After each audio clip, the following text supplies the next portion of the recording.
এটার সাহায্যে কি এটা? এটা সেন্সর গ্লাভস। এতে সেন্সর ফিট করা আছে, যার থেকে অদৃশ্য তরঙ্গ বেরিয়ে যায়। ওই তরঙ্গের সামনে যা কিছু থাকে ওতে ধাক্কা খেয়ে ওগুলো ফিরে আসে। তাতে আমি জানতে পারি যে আমার সামনে কি হচ্ছে। মানে এক প্রকার এটা আপনার চোখের কাজ করে? হ্যাঁ, আপনি সেটা বলতে পারেন। আরে কিন্তু এটা এটা কি করে হতে পারে? হতে পারে। এক মিনিট, আপনি আপনি একজন মহিলা, আপনি চুল বেঁধে রেখেছেন। স্যার এটা তো ইনি আন্দাজেই বলছেন। আর আপনি আপনি বেশ গোলগাল দেখতে, হেলদি ইয়াং বয়। এটা তো ভুল বলেননি, দিন দিন তো মোটা হচ্ছ। ওয়েট তো চেক করেছিলাম স্যার, একটু কমও দেখাচ্ছিল। আপনি বলছেন যে এই ডিভাইসের সাহায্যে আপনি দেখেছেন কাউকে খুন হতে? একটা মেয়ের খুন হয়েছে স্যার, তাকে গুলি করা হয়েছে, গুলি। কোথায়? আই মিন এখানেই কাছাকাছি? না, এখানে নয়, এই এই জায়গাটা একটু এবড়ো খেবড়ো।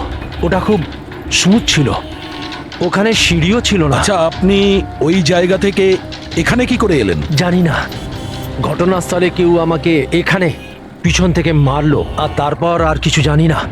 চোখ খুলে দেখলাম আমি এখানে। সঞ্জীব বাবু, কাল রাতে কি হয়েছিল আপনি আপনি ডিটেলসে বলুন আমাদের।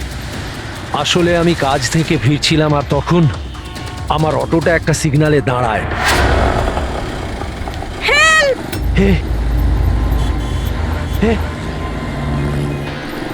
ওদিকে কি, ওদিকে কি কি? আরে ভেতর থেকে তুমি একটা মেয়ের চিৎকার শুনতে পেলে না? মেয়ের চিৎকার? কি বলছেন কি আপনি? ও, বের বললো। কি বলছেনটা কি আরে আচ্ছা নাও, এটা তুমি রাখো রাখো।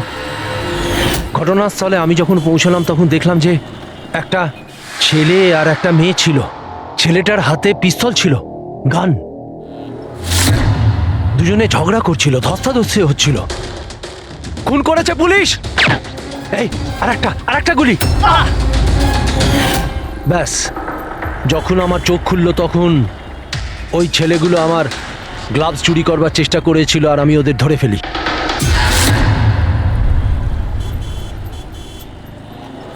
আর আপনি অজ্ঞান হয়ে যাওয়ার পরে খুনি আপনাকে এখানে নিয়ে এসছে আর এখানে ফেলে পালিয়ে গেছে? হ্যাঁ, হতে পারে। আচ্ছা, ওই জায়গাটা কোথায় যেখানে মেয়েটার গুলি লেগেছিল? না স্যার, আমি জানি না। আচ্ছা, আন্ধারিতে ওই অটো যে সিগন্যালে দাঁড়িয়েছিল, যেখানে আপনি মেয়েটার চিৎকার শুনেছিলেন, সেই জায়গাটা জানেন আপনি? মনে আছে? আই অ্যাম সরি, আমি এ ব্যাপারে আপনাদের হেল্প করতে পারবো না। ইটস ওকে, ইটস ওকে, আপনি চিন্তা করবেন না, আমরা ওই জায়গাটার খোঁজ নিয়ে নেব। কিন্তু কি করে? ওই অটো ড্রাইভারকে জিজ্ঞাসা করব। এত বড় শহরে ওই ড্রাইভারকে আপনি কোথায় খুঁজে পাবেন স্যার? পেয়ে যাব। ওদের নেটওয়ার্ক খুবই ফাস্ট, সারা শহরে ছড়িয়ে আছে, পেয়ে যাব। ওনার নাম, ঠিকানা বা অন্য কিছু জানেন আপনি? ও ও টুপি পরেছিল আর পুরনো গান শুনছিল 90-এর দশকের। আর ওর অটোতে আগুন নেভানোর যন্ত্রও লাগানো ছিল। আর হ্যাঁ, ওর কথাবার্তা দেখে মনে হচ্ছিল ও উত্তর ভারতে থাকে। হ্যালো, কি? উত্তর ভারতের লোক? পুরনো গান শোনে, আবার টুপিও পরে, আগুন নেভানোর যন্ত্রও আছে ওর অটোতে। ঠিক আছে, দেখছি।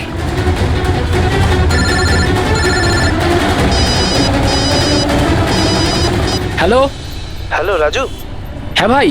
সিআইডি অফিসারেরা একজন অটো চালককে খুঁজছে যে টুপি পরে, আর ওর গাড়িতে নাকি একটা আগুন নেভানোর যন্ত্র লাগানো আছে। টুপি ঋষিত হবে ভাই। হ্যাঁ রাজু, বল।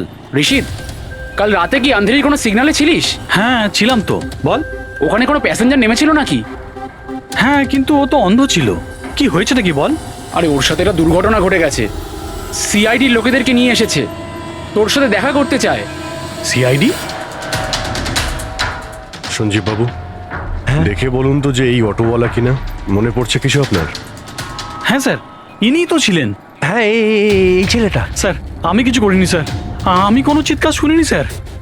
হ্যাঁ স্যার, ইনি চিৎকার শুনেছিলেন, কিন্তু আমার স্ত্রী অসুস্থ ছিল, আমার হসপিটাল যাওয়ার ছিল, তাই আমি ওনাকে ছেড়ে চলে গেছি। আরে ভয় পেও না, তোমায় কেউ কিচ্ছু বলবে না। তুমি বলো এই লোকটাকে তুমি কোথায় নামিয়েছিলে? এই তো এই সিগন্যালে ছেড়েছি স্যার। তারপর ওই সিগন্যাল থেকে কোন দিকে গিয়েছিলেন উনি? এই সামনের গলিটার মধ্যে স্যার। ঠিক আছে, তুমি যাও। Thank you very much, thank you. আসুন। আসুন সঞ্জীব বাবু। অটোওয়ালা আপনাকে এই গলির মধ্যে আসতে দেখেছিল। এখানে দুটো রাস্তা আছে, একটা এটা আর একটা ওটা।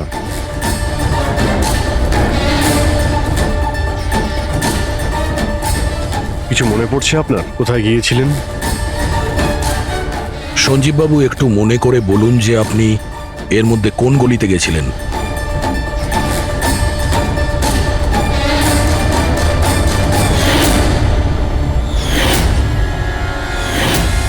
একটা পাখির মতো দেখতে মূর্তি ছিল। চলো আমরা এখান থেকে শুরু করি। সামনে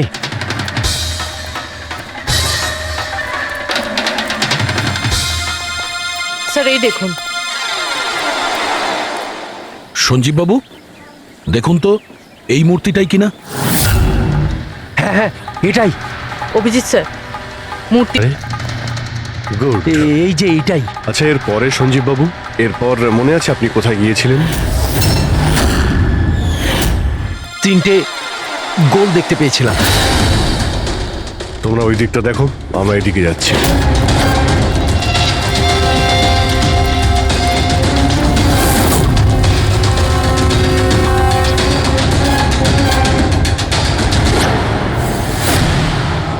স্যার,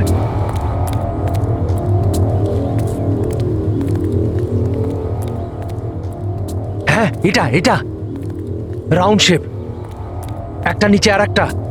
এরপর এরপর এরপর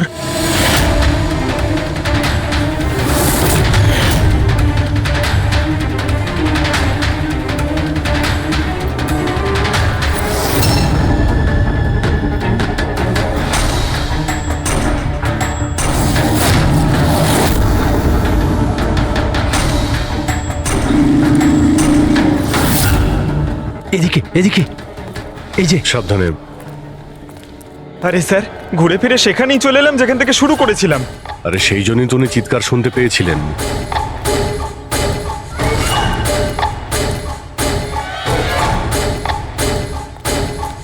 স্যার, এই জায়গাটা একেবারে জনবসতির মাঝখানে, তাহলে গুলি চলার আওয়াজ কেউ শুনতে পাইনি কেন? কারণ গানে সাইলেন্সার লাগানো ছিল।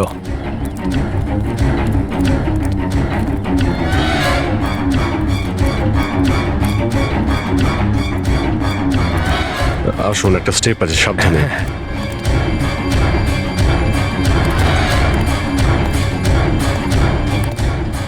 না না ঠিক আছে।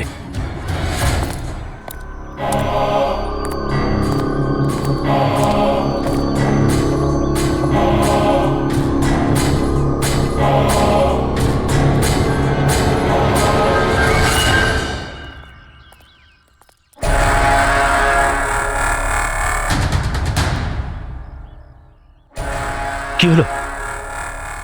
আপনারা দাঁড়িয়ে পড়লেন কেন? কি আছে? লাশ পেলেন? সঞ্জীব বাবু, আপনি বলেছিলেন গুলিটা কোনো মেয়ের লেগেছিল। হ্যাঁ হ্যাঁ, মেয়ের গায়ে লেগেছিল। আমি তাকে ছুঁয়ে দেখেছিলাম। ওর গুলি লেগেছিল, রক্ত বেরোচ্ছিল। কেন বলুন, কি হয়েছে? লাশ এখানে আছে, কিন্তু কোনো মেয়ের নয়, কোনো ছেলের। কি?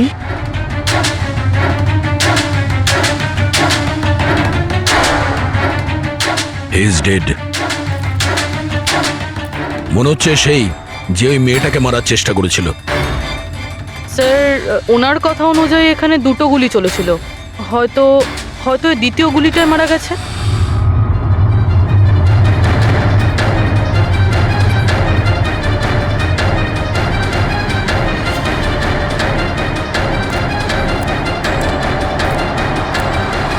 স্যার, স্যার এখানেও তো রক্ত পড়ে আছে। ওটা যদি ওর রক্ত না হয় তাহলে ওই মেয়েটার হতে পারে। গুলি তো ওর এখানেই লেগেছিল স্যার। যদি মেয়েটার এখানে গুলি লাগে তো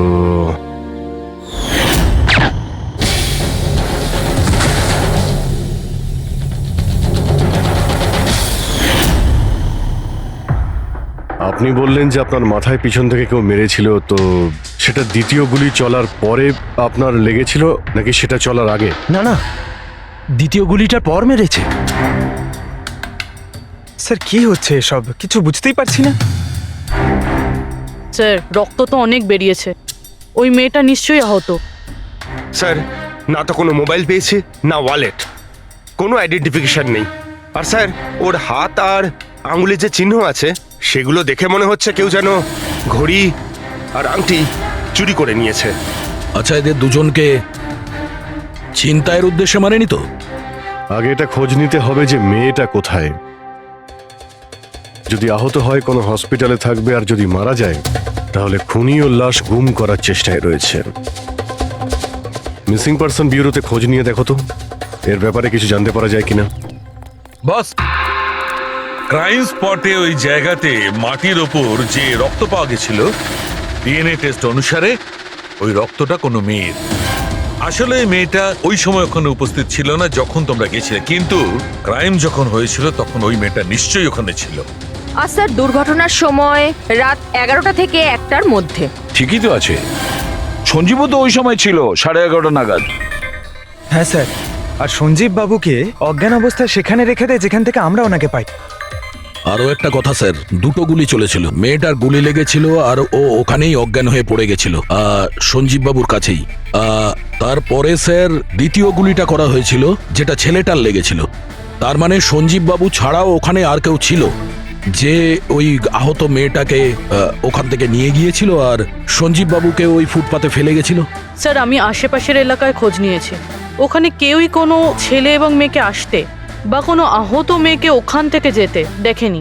আচ্ছা, সালুকে একটা কথা বলো, যদি খুনি সঞ্জীবকে ক্রাইম সিন থেকে তুলে নিয়ে গিয়ে ওখানে যেখানে আমরা ওকে পাই, তাহলে হতে পারে ওই লোকটার কোনো ট্রেসেস সঞ্জীবের পোশাকে আছে। খোঁজ নিতে পারবে কে ছিল সে? অবশ্যই খোঁজ দিতে পারবো। তাহলে খোঁজ নাও।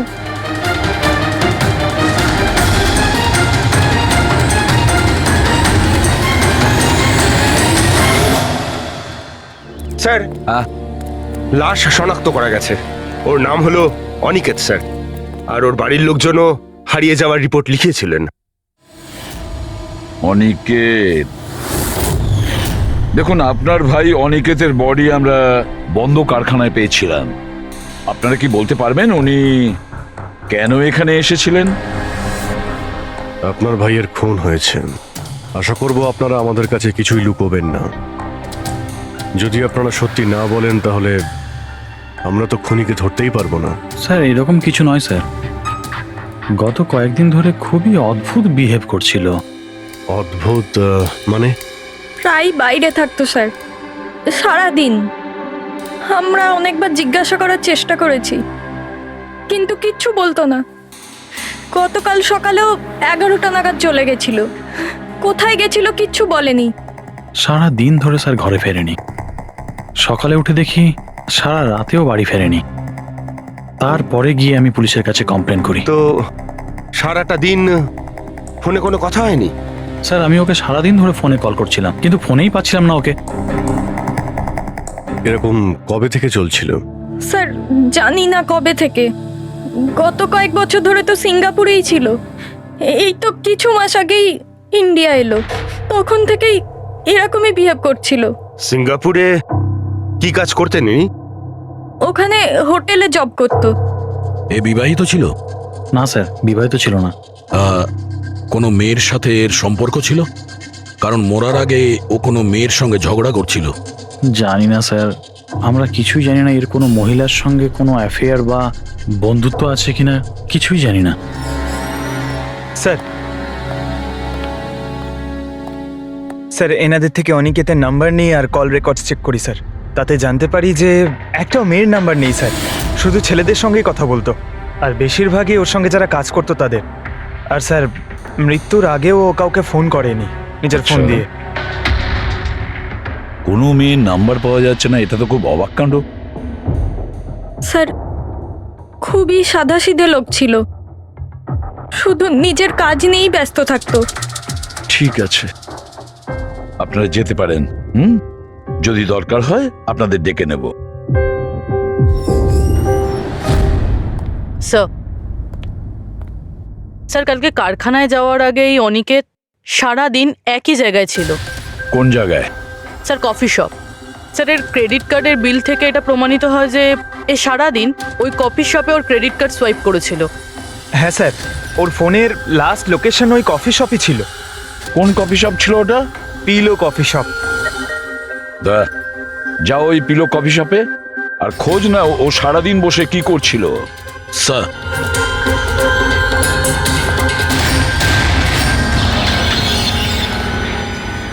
বস, কি খবর নিয়ে এসেছো? এমন খবর এনেছি যেটা আমাদের কাছে খুব জরুরি। কি? এর পোশাকের মধ্যে আমি কয়েকটা আলাদা আলাদা ডিএনএ স্যাম্পল পেয়েছি। কিছু মানে? কিছু মানে 5 জন লোকের ডিএনএ স্যাম্পল পেয়েছি। 5? হ্যাঁ 5, আর এই 5 জনই মেয়ে। আর সঞ্জীবের জামা কাপড় থেকে আমরা 2 ধরনের ডিএনএ পেয়েছি, আর এই দুটো স্যাম্পল অনিকেতের জামা কাপড় থেকে পাওয়া স্যাম্পলের সঙ্গে ম্যাচ করে গেছে। মানে 5 জনের মধ্যে 2 জন যারা অনিকেতকে ছুঁয়েছিল, ওরা আবার সঞ্জীব বাবুকেও ছুঁয়েছিল। তার মানে অভিজিৎ, এই পুরো কাজটা দুটো মেয়েই করেছে।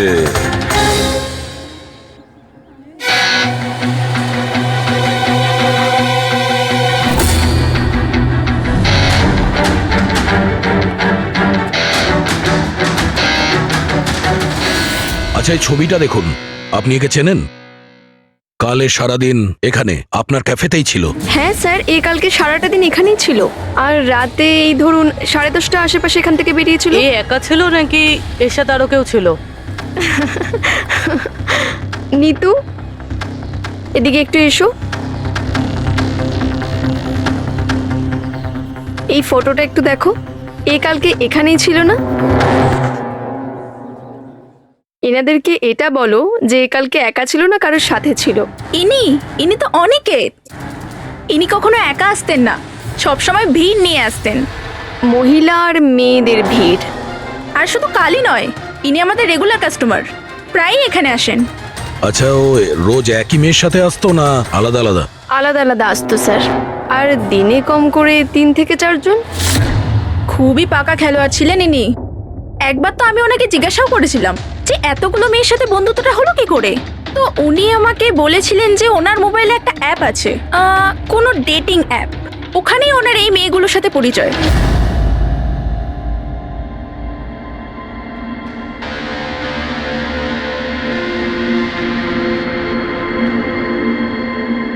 কিছু জানতে পেরেছো? হ্যাঁ স্যার, অনিকেতের ডেটিং অ্যাপের ব্যাপারে জানা গেছে। ওই অ্যাপটার নাম ম্যাচ আপ। Match up? এটা দুজনের সাথে বিয়ে দেওয়ার কোনো অ্যাপ নয় তো? হ্যাঁ স্যার, ওই রকমই কিছু, কিন্তু অনিকেত এই অ্যাপের ভুল ব্যবহার করেছে। ও এই অ্যাপের সাহায্যে এতগুলো মেয়ের সঙ্গে কন্ট্যাক্ট করেছে স্যার, আর ওদের সঙ্গে বন্ধুত্ব করেছে। আর মনে হচ্ছে বিয়েও কাউকেই করতে চায়নি, শুধুমাত্র টাইম পাস করছিল। এই অ্যাপে শুধুমাত্র চ্যাটিংই হয়, আর কারো নাম্বার এই অ্যাপে শো করে না স্যার। স্যার, আমরা অ্যাপ ডেভেলপ কোম্পানি থেকে 4টে মেয়ের ব্যাপারে খোঁজ নিয়েছি, অনিকেত যাদের খুব টাচে ছিল। ইনফ্যাক্ট মার্ডার হওয়ার দিনও ওদের সঙ্গেও ক্যাফেতে দেখা করেছিল। পুরবি কথা বলছে। প্রথম মেয়েটা হলো মোনা। হ্যাঁ, আমি দেখা করেছিলাম ওনার সাথে কফি শপে এই 4টে নাগাদ। কফি খেয়েছিলাম আর একটু কথাও বলেছিলাম আমরা। তারপর আমাকে বেরোতে হলো, আমার কিছু আর্জেন্ট কাজ ছিল। স্যার, এ বলছে যে কফি শপের পরে ও বিউটি পার্লারে গিয়েছিল, আর ওখান থেকে একটা মুভির প্রিমিয়ারে। দ্বিতীয় জন হলো রূপালী। তাহলে বলো, তোমার কি বক্তব্য? ও অনেক দিন ধরে আমার পিছনে পড়েছিল, খালি বলতো দেখা করো দেখা করো। ভীষণই বোরিং ছিল, আই টেল ইউ। ওর সাথে 1 কাপ কফি যে আমি কিভাবে খেয়েছি, আর কফিটা শেষ হওয়ার সাথে সাথেই আমি ওখান থেকে বেরিয়ে গেছি। ও বলেছিল স্যার ও অনিকেতের সঙ্গে 6টার সময় দেখা করেছিল, আর তারপরও ফ্যামিলি ফাংশন অ্যাটেন্ড করতে আন্ধেরি গিয়েছিল। আর তৃতীয় অঞ্জু স্যার। ওর সাথে তো সময়টা বুঝতেই পারিনি। কত ভালো ভালো কথা বলতো, আপনি জানেন আমরা সেদিন কত কথা বললাম। হঠাৎ করে ও বললো ওকে কোথাও যেতে হবে। আমরা ডিসাইড করলাম যে আমরা আবার দেখা করব। আর তারপর চলে গেল। এই মেয়েটা কফি শপ থেকে বাইরে বেরই হয়নি।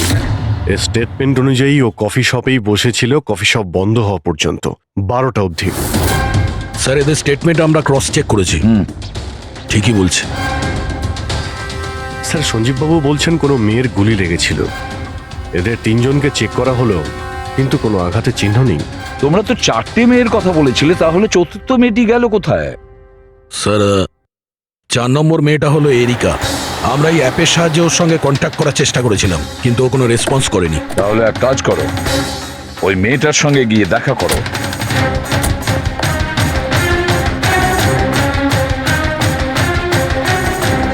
রজত, তাড়াতাড়ি রেডি হও। আর কত সময় নেবে? এতটা সময় তো মেয়েরাও নেয় না। আসছি বাবা, জাস্ট 2 মিনিট। Excuse me. হ্যাঁ বলুন, কাকে চাই? এরিকা। হ্যাঁ আমি, কিন্তু আপনারা? সিআইডি। সিআইডি? এসব কি? হ্যাঁ, কি হয়েছে স্যার? স্যার কোনো প্রবলেম হয়েছে? আপনাকে আমরা মেসেজও করেছিলাম ম্যাচ আপ অ্যাপ থেকে। আপনাকে সিআইডি ব্যুরোতে আসতে বলেছিলাম, আপনি আসেননি তো আমাদের আসতে হলো। Match up app? এটা কি? Dating app. Dating app? তুমি এই ডেটিং অ্যাপে কি করছো? হ্যাঁ, শোনো, ওনাদের কোনো ভুল হচ্ছে, আমি কোনো ডেটিং অ্যাপে নেই। সেটা কিভাবে হতে পারে? আপনার প্রোফাইল আছে, আপনার ডিসপ্লে পিকচার রয়েছে। শুনুন, আমি একজন বিবাহিতা, আমি কোনো ম্যারেজ সাইট বা ডেটিং অ্যাপে নেই। ইনি আমার হাজব্যান্ড রজত, আর আমি ওনার সাথে বিয়ে করে খুব হ্যাপি।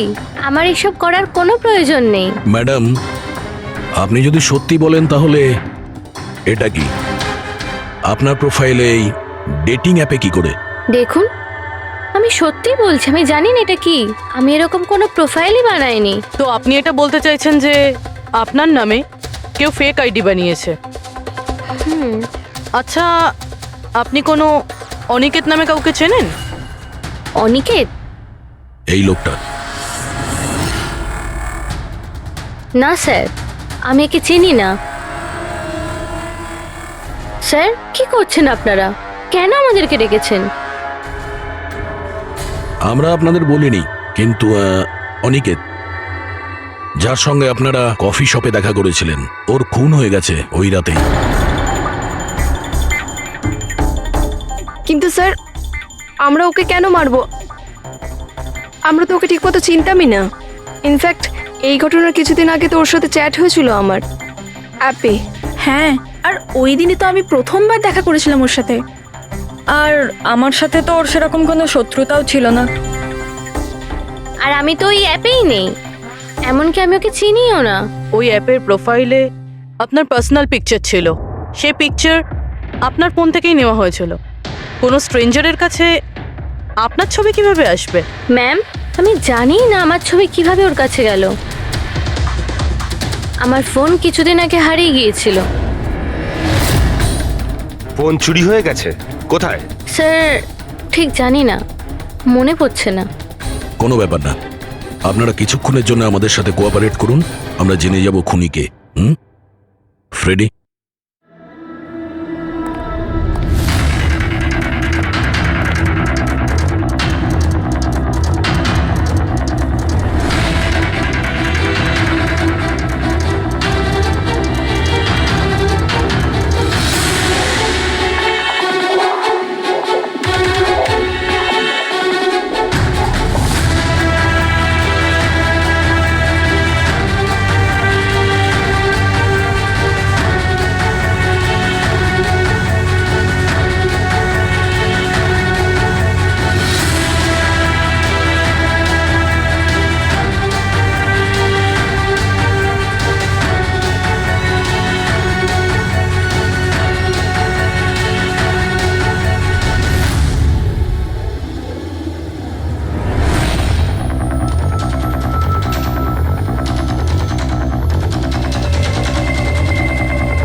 সঞ্জীব বাবু, এদের মধ্যে কেউই না যে ওদিন ঘটনাস্থলে ছিল?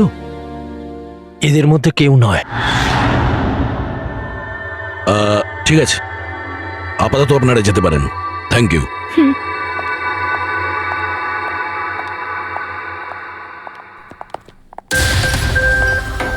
না স্যার, এদের মধ্যে তো কেউ না। স্যার বাকি তিনজনের মতন ওরও কোনো চোট নেই, কিন্তু কিন্তু ওই মেয়েটার আঘাত ছিল, চলার অবস্থাই ছিল না। কিন্তু সালুকে যে আমাকে বলল ও সঞ্জীবের পোশাকে যে ডিএনএ টেস্ট করেছিল তাতে তো দুটো মহিলার ট্রেসেস পাওয়া গেছে। ঠিক আছে, কিন্তু একজন আহত হতে পারে, আরেকজন সেও তো ওই চারজনের মধ্যে একজন হতে পারে। স্যার এই চারজনের জল খাওয়ার গ্লাসগুলো ফরেন্সিকে পাঠিয়ে দিয়েছি, রিপোর্ট আসবে। স্যার, হ্যাঁ স্যার ওই দুটো মেয়ের ডিএনএ এই চারজনের সঙ্গে ম্যাচ করেনি। কি ম্যাচ হচ্ছে না? তাহলে মেয়ে দুটোকে পাবো কি করে? এক মিনিট। কি হলো সঞ্জীব?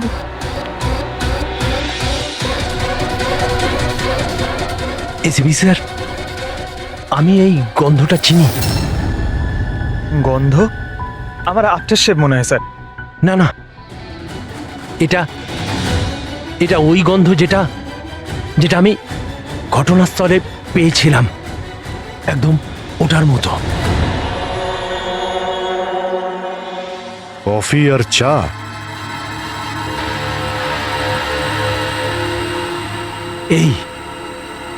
এই গন্ধটা ঘটনাস্থলে, এই গন্ধটাই ছিল।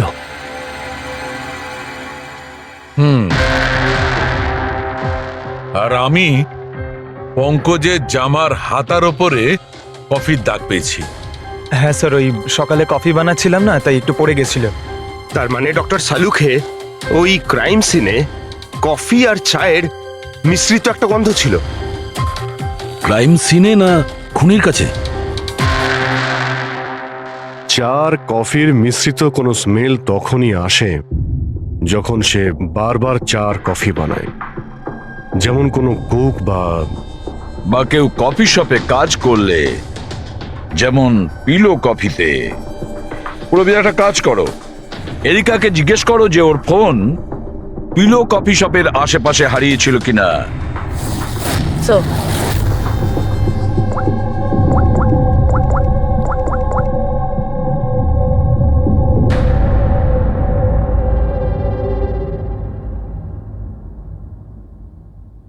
স্যার হ্যাঁ স্যার ওনার ফোন ওখানেই হারিয়েছিল, ওই কফি শপে।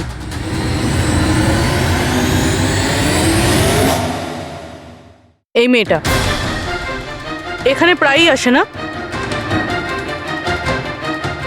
হ্যাঁ, এনাকে দেখেছি তো এখানে।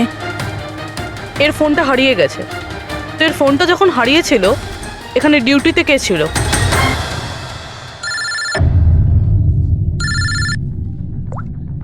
হ্যালো, হ্যাঁ ফ্রেডি। ও গুড, ঠিক আছে, আমরা এক্ষুনি ওখানে পৌঁছচ্ছি। পুরবি, স্যার ফ্রেডির ফোন ছিল, ওই হসপিটালটার খোঁজ পাওয়া গেছে যেখানে ওই আহত মেয়েটা ভর্তি আছে। স্যার ওই মহিলাই যে অনিকেতের খুন করেছিল? হ্যাঁ ওই মেয়েটা, আমাদের এক্ষুনি ওখানে যেতে হবে।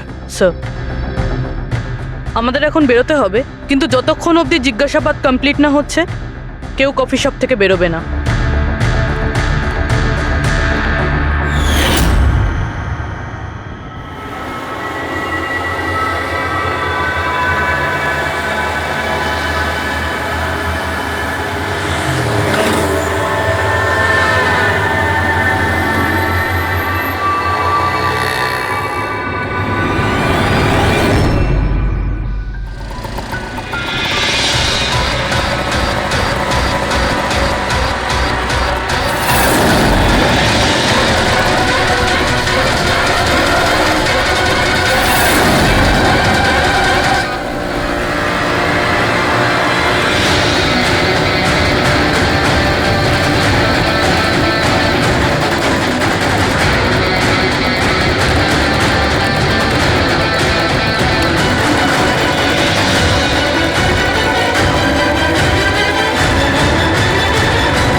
আমি এক্ষুনি আমার বোনকে ডিসচার্জ করাতে চাই।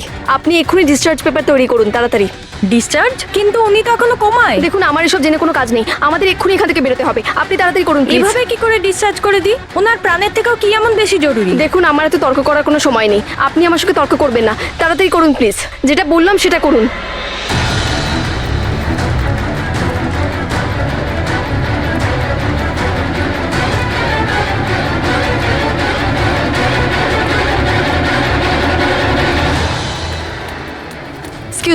এক্সকিউজ মি, আমার দিদি স্বপ্নাকে এক্ষুনি ডিসচার্জ করাতে হবে, এক্ষুনি। ওর বিলের টোটাল অ্যামাউন্টটা বলবেন প্লিজ।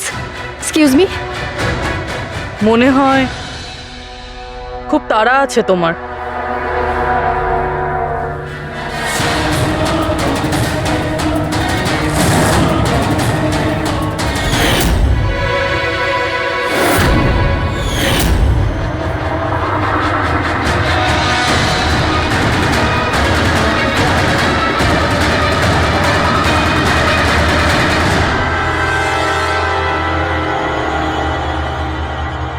ক্যাফেতে ওই ফোন কলটা, ওটা আমাদেরই প্ল্যান ছিল। আমরা এটাই দেখতে চাইছিলাম যে ওই আহত মেয়েটার মিথ্যে খবরের জালে কে ফাঁসে।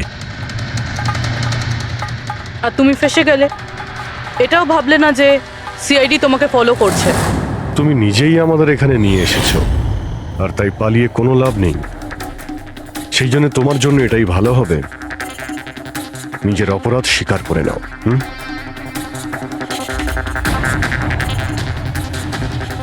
অনিকেত আমার দিদিকে জীবন্ত অবস্থাতে মেরে ফেলেছিল। ওদের সিঙ্গাপুরে দেখা হয়েছিল, আর ও ওখানেই আমার দিদিকে বিয়ের মিথ্যে প্রতিশ্রুতি দিয়েছিল। ওরা এঙ্গেজমেন্টও করে নেয়, আর তারপরে বিয়ের কথা বললেই ও এড়িয়েই যেত। আমার দিদি যখনই বিয়ের ডেট ফিক্স করার কোনো কথা তুলতো, তখন সবসময় কোনো না কোনো অজুহাত দিতে শুরু করতো। আর এই ধরুন 6 মাস আগে ও বলল যে ওর মা নাকি খুব অসুস্থ, আর ওর মায়ের চিকিৎসার জন্য টাকার দরকার। আর আমার দিদি নিজের জীবনের সব সেভিংসটা দিয়ে দিয়েছিল। আর ও বলল যে ও সিঙ্গাপুর থেকে ফিরে এসেই আমার দিদিকে বিয়ে করবে। আর টাকা পয়সা নিয়ে অনিকেত সিঙ্গাপুর থেকে মুম্বাই আসে। হ্যাঁ, স্বপ্ন ওর অপেক্ষা করতে থাকলো, আর সেটাও পুরো 3 মাস ধরে। তারপরে একদিন আমি দেখলাম যে ও মুম্বাইয়ের ওই ক্যাফেতে ছিল, তাও আবার অন্য মেয়েদের সাথে। তার মানে ও স্বপ্নাকে বিয়ে করতেই চায়নি? না, ও স্বপ্নাকে ঠকাচ্ছিল। ও স্বপ্নার ইনকাম করা টাকা অন্য মেয়েদের পেছনে ওড়াচ্ছিল। আর আর ওর মাও কিন্তু অসুস্থ ছিল না, কারণ ওর তো কোনো মাই ছিল না। ওর মা তো অনেকদিন আগেই মারা গেছিলেন। তাই তুমি প্রতিশোধ নেওয়ার একটা প্ল্যান করলে। স্বপ্না তো আমার কোনো কথা বিশ্বাস করতে চাইতোই না। ওর ভালোবাসায় অন্ধ হয়ে গেছিল। ওর প্রমাণের দরকার ছিল, তাই অনিকেতের সত্যিটা সামনে আনার জন্য আমি এরিকার ফোন চুরি করি, আর ওর নাম দিয়েই আমি ম্যাচআপ অ্যাপে ওর ফেক প্রোফাইল তৈরি করি, আর অনিকেতের সঙ্গে চ্যাটিং করতাম। আর ও ইজিলি আমার ফাঁদে পড়ে যায়। তারপরে আমি ওকে ওই ফ্যাক্টরিতে আসতে বলি, আর তার সাথে স্বপ্নাকেও আসতে বলি, যাতে ও নিজের চোখে সবকিছু দেখতে পাক। কিন্তু ওই দিন যখন আমি ওখানে গেছিলাম, তখন আমি দেখলাম যে... এটা কি করছো তুমি?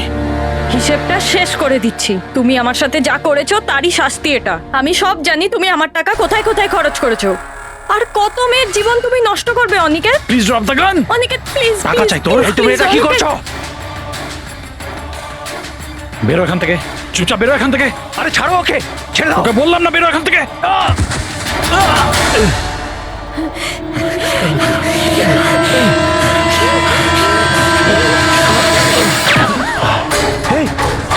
গুলি করে দিলে, গুলি করে দিল। হ্যাঁ, খুন খুন করে দিয়েছে পুলিশ। এই আরেকটা গুলি কে চালালো? আরেকটা গুলি চালিয়েছে পুলিশ।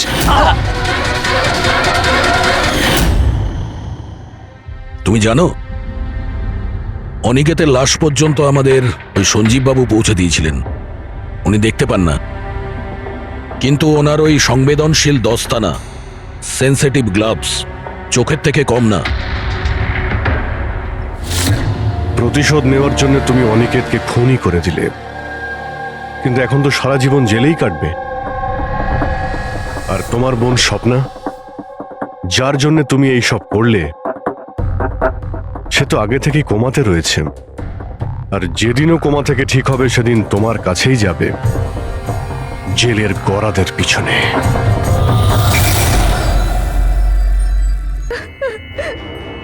আমি বাড়ি যাব।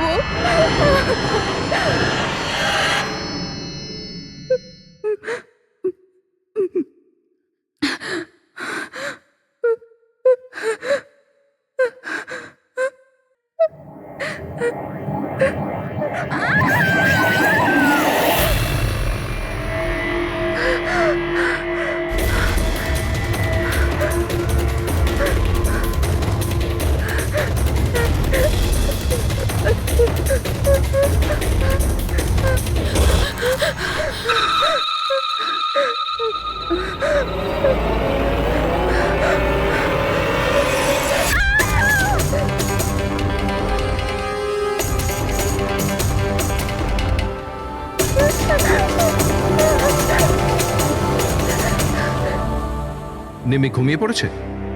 হ্যাঁ, শুয়ে পড়েছে। আরে হিরাল, তোমায় খুব ডিস্টার্ব লাগছে।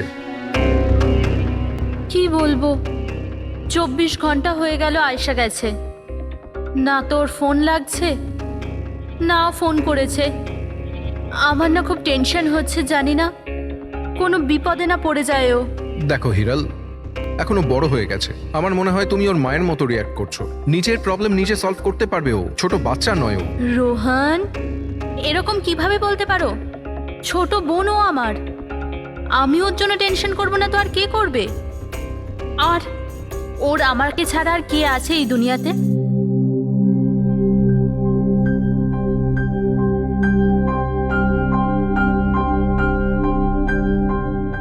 হ্যালো হ্যালো, আপনি কি হিরাল বলছেন?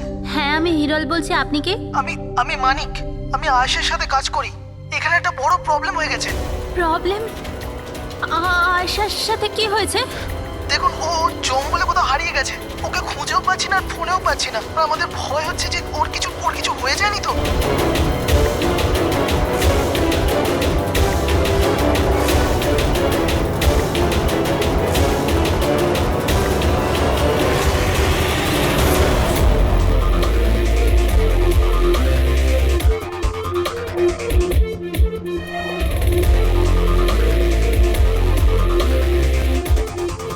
স্যার, ফরেস্ট ডিপার্টমেন্টের লোক ভেতরে আমাদের জন্য ওয়েট করছে, আর আয়েশার ক্রু মেম্বাররাও অন দ্য ওয়ে। কিন্তু আপনারা এটা তো নিশ্চয়ই জানেন যে ওই লাশটা আয়েশারই নাকি অন্য কারোর। আমি একটা জিনিস বলতে পারি, ও না স্কাই ব্লু কালারের টি শার্ট পরেছিল আর ব্ল্যাক কালারের কার্গো পরেছিল আর হাই পনিও করেছিল। ওর জামা হাফ ডেড বডির সাথে ম্যাচ করছে কিনা এটা তো বলুন।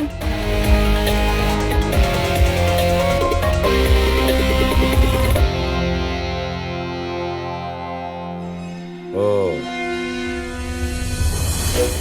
আপনি সেই অফিসার? Yes sir.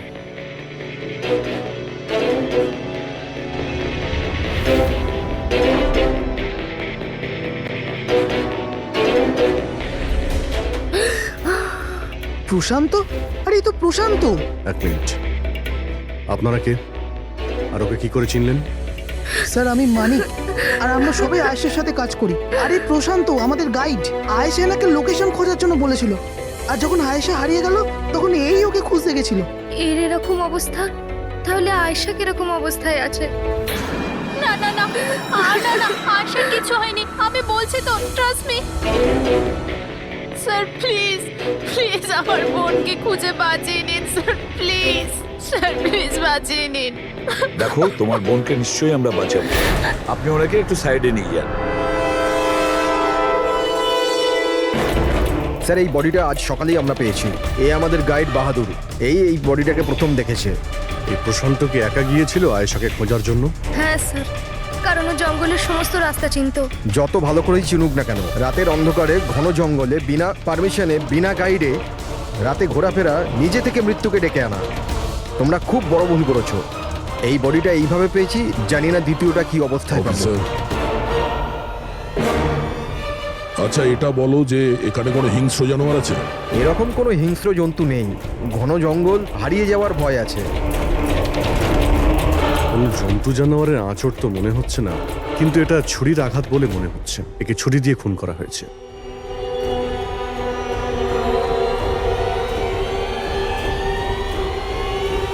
স্যার হ্যাঁ পূরবী, স্যার এই ক্যামেরাটা পেয়েছি এখানে।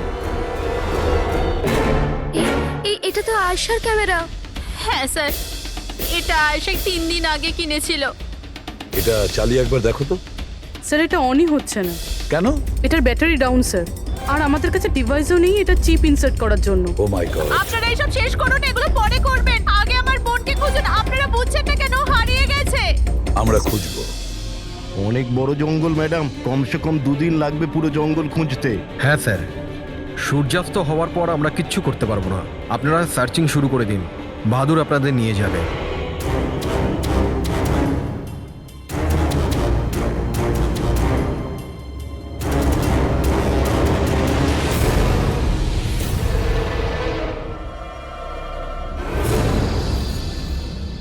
স্যার, স্যার আমরা জঙ্গলের অনেক ভেতরে চলে এসেছি স্যার। স্যার এখানে কেউ আসা যাওয়া করে না স্যার। স্যার এক কাজ করি, আমরা ফিরে যাই, না হলে অন্ধকার নেমে আসবে। এখন তো অনেক আলো আছে, অন্ধকার হয়েছে কোথায়? স্যার ফিরতেও তো অনেকটা সময় লাগবে না স্যার? তো ওই হিসাবেই বললাম, এত দূর স্যার কেউ আসেই না। স্যার এখানে কিচ্ছু পাবেন না। আরে ভাই যখন এত দূর চলে এসেছে একটু দেখে নি না ভাই। চলো চলো। আচ্ছা আচ্ছা।